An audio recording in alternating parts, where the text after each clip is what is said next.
నేను ఈ లావు మిర్చి కర్రీ చేస్తుందంటండి. దానికోసం గ్రేవీకి ఏం తయారు చేస్తుందంటే నువ్వులు వేయించి పెట్టుకున్నాను, నెక్స్ట్ పల్లీలు కూడా వేయించి పెట్టుకున్నాను. ఇప్పుడు ఎండుమిర్చి వేయించి పెట్టుకుంటానండి. ఎండుమిర్చి కూడా వేయించుకున్నానండి. తర్వాత వెల్లుల్లిపాయలు వేసాను, దాంట్లోనే కొంచెం జీలకర్ర, తర్వాత ఈ నువ్వులు కొంచెం పల్లీలు, తర్వాత ఈ ఎండుమిర్చి కలిపి మిక్సీ పట్టుకుందాము. దీనికి పల్లీలు తక్కువ ఉండాలండి, నువ్వులే బాగా ఎక్కువ ఉండాలి.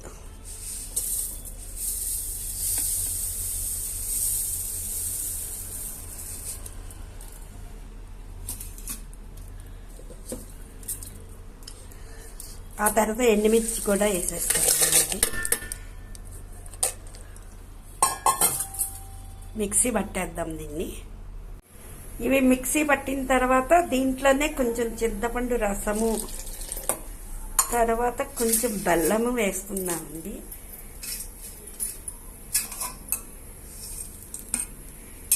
కొంచెం మెత్తగా గ్రేవీ పెట్టాలండి.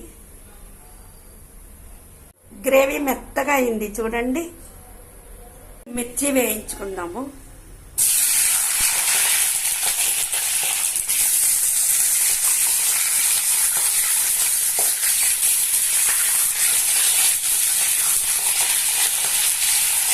ఇవి వేగిపోయాయి కదా, ఇప్పుడు ఒక ప్లేట్లోకి తీసుకుందాము. ఇవి ఇలా ప్లేట్లోకి తీసుకున్న తర్వాత ఇదే బండిలో కొద్దిగా ఆవాలు, జీలకర్ర, ఎండుమిర్చి, కరివేపాకు,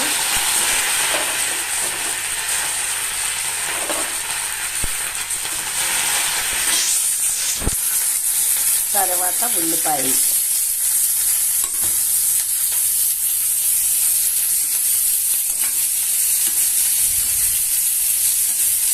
ఇవి బాగా వేగిన తర్వాత మిర్చి వేద్దామండి.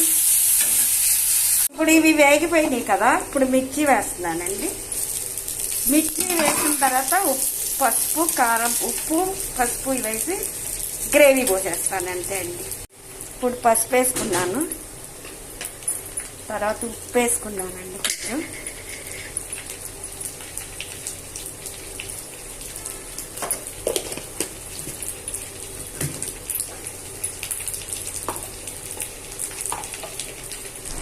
ఆ తర్వాత రుబ్బిని గ్రేవీ పోసేసుకోవడమే.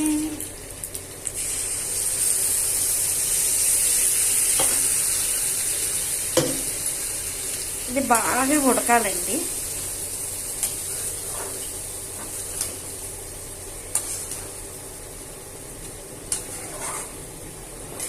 మా ఇంట్లో వాళ్ళందరికీ ఈ కర్రీ అంటే చాలా ఇష్టం అండి. దగ్గరికి అవుతుంది, అప్పుడు చూపిస్తాను. ఇలా అరగంట సేపు బాగా ఉడికిందండి. ఉడికిన తర్వాత ఆయిల్ పైకి వస్తుంది చూడండి.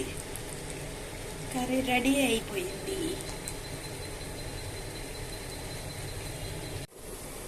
ఇప్పుడు బాగుందా కర్రీ? మీరు కూడా తయారు చేసుకోండి, తినండి, లైక్ చేయండి, షేర్ చేయండి, సబ్స్క్రైబ్ చేసుకోండి.